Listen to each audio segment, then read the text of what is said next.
இன்றைய தினம் பாராளுமன்ற உறுப்பினர் அர்ச்சுனா ராமநாதன் ஒழுங்கு பிரச்சினையொன்றை எழுப்பி தன்னுடைய சிறப்புரிமை தொடர்பாக குறிப்பாக பாராளுமன்ற உறுப்பினர் கஜேந்திரகுமார் பொன்னம்பலம் தன்னை மிகவும் மானவங்கப்படுத்துகின்ற வகையில் கருத்துக்களை தெரிவித்தார் எனவும் தனது அருகில் வலது பக்கமாக ஆசனம் ஒதுக்கப்பட்டிருக்கின்ற நிலையில் அவரை அங்கிருந்து அகற்றி வேறொரு இடத்தில் அமர்த்துமாறும் மற்றும் சிறப்புரிமை அதிகார சபையின் தலைவராக கஜேந்திரகுமார் பொன்னம்பலம் இருக்கின்றார். எனவே அந்த பதவியிலிருந்தும் அவர் நீக்கப்பட வேண்டும் என்று பாராளுமன்றத்தில் உருக்கமான ஒரு கோரிக்கையை முன்வைத்தார்.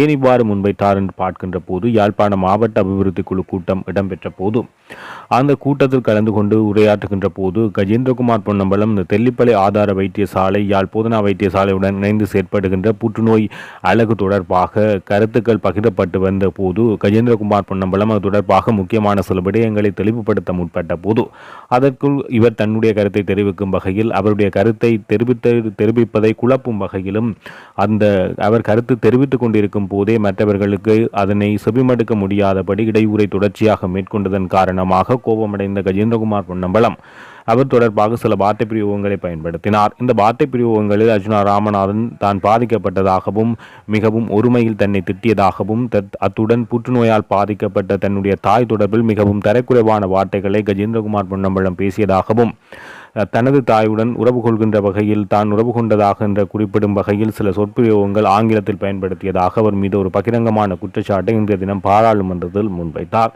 அது தொடர்பாக நடவடிக்கை எடுக்குமாறும் விசாரணைகளை மேற்கொள்ளுமாறும் விசாரணை நடைபெறும் வரை அவர்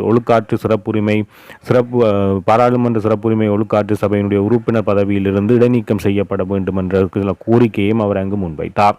ගරු පාර්ලිමේන්තු මන්ත්‍රී වෛද්‍ය රාමනාදන් අර්චුන මහතා. කතානායකතුමා මට පොයින්ට් ෆෝට් එකක් දෙන්න. ඒකට කලින් ඒ කාරණාව නැවේ තව එකක් 92 නීති ප්‍රශ්නයක් 118න් 4ක්. ඒක තියෙනවා කතානායකතුමනි, the committee shall also examine any matter referred to it in relation to a violation or non-adherence of the rules of the code of conduct of the members of parliament. කතානායකතුමා මේක පැහැදිලිම තියෙනවා.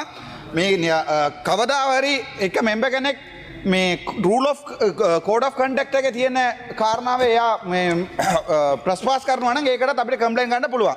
ඒක පැහැදිලිම තියෙනවා. මේකෙන් එක එම්පි කෙනෙක්ව intimate කරන්න හෝ අසෝල්ට් කරන්න හෝ මේක කරන්න බෑ කියලා. ඊයේ මම දෙනකොට ඔබතුමාගේ කතානායකතුමා මේක නීති ප්‍රශ්නයක්. ඊයේ මම ඒක දෙනකොට කාර්ක මණ්ඩලය මට කිව්වා මේම DCG මීටින් වල කුණුවරපෙන් බණපේකට අපි මේවා ගන්න නෑ කියලා. කරුණාකරලා ඔබතුමාට අවස්ථාව ලබා දීලා ඔබතුමා හරි කරුණාකරලා කියවන්න කියන්න කෝඩ් ඔෆ් කන්ඩක්ට් එක. හරි මම කියවන්න මේක. டாக்டர் ராமநாதன் இலங்கை பாராளுமன்ற நிலையியல் கட்டளை சட்டம் மற்றும் பாராளுமன்ற சிறப்புரிமை சட்டங்களுக்கு அமைவாக எழுப்பப்படும் பாராளுமன்ற சிறப்புரிமை ஒழுங்கு தொடர்பான பிரச்சனை.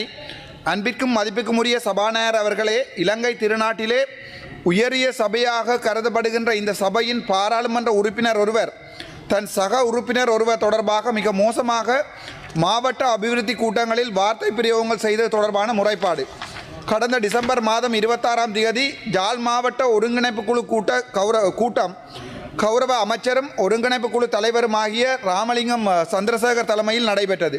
இந்த கூட்டத்தில் கௌரவ பாராளுமன்ற உறுப்பினர் சிவஞானம் ஸ்ரீதரன் அவர்களும் கௌரவ பாராளுமன்ற உறுப்பினர் கஜேந்திரகுமார் பொன்னம்பலம் அவர்களும் கலந்து கொண்டிருந்தார்கள்.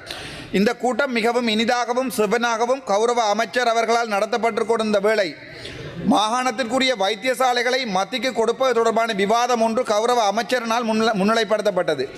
இதன்போது கௌரவ பாராளுமன்ற உறுப்பினர் கஜேந்திரகுமார் பொன்னம்பலம் அவர்கள் உரையாற்றி கொண்டிருந்த போது அது தொடர்பான கருத்து ஒன்றினை நான் சொல்ல முனைகையில் கௌரவ பாராளுமன்ற உறுப்பினரும் சிறப்புரிமை ஒழுக்காட்டு சபையின் உறுப்பினருமாகிய கௌரவ கஜேந்திரகுமார் அவர்கள் ஒருமையில் விழித்து மிக கேவலமாகவும் பொதுமக்களால் கேட்க முடியாததுமான வார்த்தை பிரயோகங்களை எனது புற்றுநோயால் இறந்த தாய் தொடர்பாக ஆங்கிலத்திலும் தமிழிலும் செய்திருந்தார்.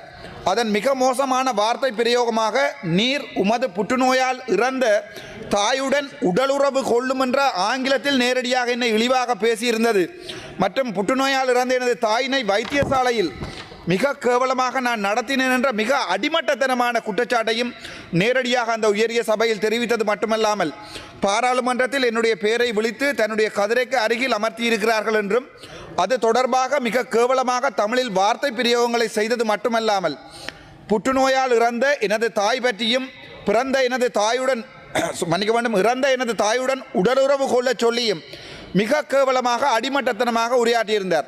இந்த இழிவான வார்த்தை பிரயோகங்கள் சாதாரணமான அடித்தட்டு மக்களால் கூட ஒரு சபை முன்னர் பிரயோகிக்கப்பட முடியாததாகும். அது தவிரவும் பாராளுமன்றத்தில் ஒதுக்கப்பட்ட ஆசனங்கள் தொடர்பாக பாராளுமன்றத்தை அவமதித்து அவர் பேசியிருந்தது இந்த உயரிய சபையில் எனது வலப்பக்கத்தில் இவருடைய ஆசனத்தை தாங்கள் வழங்கியிருப்பது பொதுமக்களிடையே மிக கேவலமான ஒரு கருத்து ஒன்றை பாராளுமன்றம் தொடர்பாக பொதுமக்களுக்கு தெரிவிக்கிறது. ஆகையால் கௌரவ சபாநாயகர் அவர்களே, ஒரு பாராளுமன்ற ஒழுக்காற்று சபையில் தொடர்ந்து பதவி வகிக்க மேற்படி நபருக்கு இருக்கும் தகுதிகள் தொடர்பாக மிக ஆழமான ஐயப்பாடுகள் ஏற்படுகிறது. இந்த விடயம் தனியே பாராளுமன்ற உறுப்பினர் சிறப்புரிமை மட்டுமன்றி தமிழ் மக்களின் ஒட்டுமொத்த மரியாதையையும் கலாச்சாரத்தையும் மிக கேவலமான கேள்வி குறித்து உள்ளாக்கி இருக்கிறது. ஆகையால் கௌரவ சபாநாயகர் அவர்களே, இன்றிலிருந்து எனது கதிரையின் வலப்பக்கத்தில் இருக்கும் கௌரவ பாராளுமன்ற உறுப்பினர் கஜேந்திரகுமார் பொன்னம்பலம் அவர்களை வேறு இடத்துக்கு மாற்றுமாறும், அதே நேரத்தில் எனது தாயை பற்றியும் என்னை பற்றியும் மிக கேவலமான வார்த்தை பிரயோகங்கள் செய்தது எனது பாராளுமன்ற சிறப்புரிமையை மிகவும் ஆழமாக பாதிக்கிறது என்பதாலும் இது தொடர்பாக ஆராய்ந்து ஒழுங்குபடுத்த ஒழுக்காற்று மற்றும் சிறப்புரிமை சபைக்கு இந்த பாராளுமன்ற சிறப்புரிமை தொடர்பான வினாவினை ஆற்றுப்படுத்தும்படி கேட்டுக்கொள்கிறேன். மேலும் உடனடியாகவே எனது வலப்பக்கத்தில் இருக்கும் சம்பந்தப்பட்ட நபரை வேறொரு கதிரைக்கு மாற்றி தருமாறும் அன்போடு வேண்டிக் கொள்கிறேன். தொடர்ந்து இவர் எனது வலப்பக்கத்தில் இருப்பதால் ஏற்படும் பிரச்சனைகள் தொடர்பாக என்னால் பொறுப்பு கூற முடியாது இருக்கும் என்பதையும் இந்த உயர் சபைக்கு நான் தெரிவிக்க விரும்புகிறேன். அது தவிர ஒரு ஒழுக்கமற்ற பண்பற்ற ஒரு நபர் 20 வருடங்கள் இந்த பாராளுமன்றத்தில் இருந்திருக்கிறார் என்பதையும், அதே நேரத்திலே இந்த நபர் தொடர்ந்து பாராளுமன்ற சிறப்புரிமை குழு அங்கத்தவராக இருக்க முடியாது என்பதையும் மிகவும் தாழ்மையுடன் தெரிவித்துக் கொண்டு, இவர் தொடர்பான இந்த விசாரணை முடியும் வரை சம்பந்தப்பட்ட நபரை பாராளுமன்ற சிறப்புரிமை மற்றும் ஒழுக்காற்று சபையிலிருந்து விலக்கி வைக்கும்படி அன்புடன் கேட்டுக்கொள்கிறேன். இவ்வாறு தாங்கள் இந்த சம்பந்தப்பட்ட நபரை குழுவிலிருந்து அகற்ற தவறுவீர்களாக இருந்தால் இந்த நபரால் விசாரிக்கப்படும் ஒழுக்காற்று மற்றும் சிறப்புரிமை தொடர்பான விடயங்கள் பொதுமக்களால் கேள்விக்குட்படுத்தப்படும் என்பதையும் அன்போடு தெரிவித்துக் கொள்கிறேன். நன்றி. கதாநாயகத்துமா மகே අර සුදත්තගේ කතාවපට උත්තර දෙන්නකෝ. කවුරුත් ගිහිල්ලා ප්‍රධාන වැඩ කටයුතු ආරම්භයේ ගරු සුජීව සේනාපතිතුමා. ගරු කතානායකතුමනි, මම ඉදිරිපත් කරපු වරප්‍රසාද ප්‍රශ්නය නැවත සභාගත කරනවා. ඒක මම සභාගත කරේ නැහැ. හැන්සාක් ගත කරන්න කියලා ඔබතුමා ඉල්ලා ඉන්නවා. ගරු දායත්‍රි මන්ත්‍රීතුමා. So I raised a point of order earlier. No one is there to reply.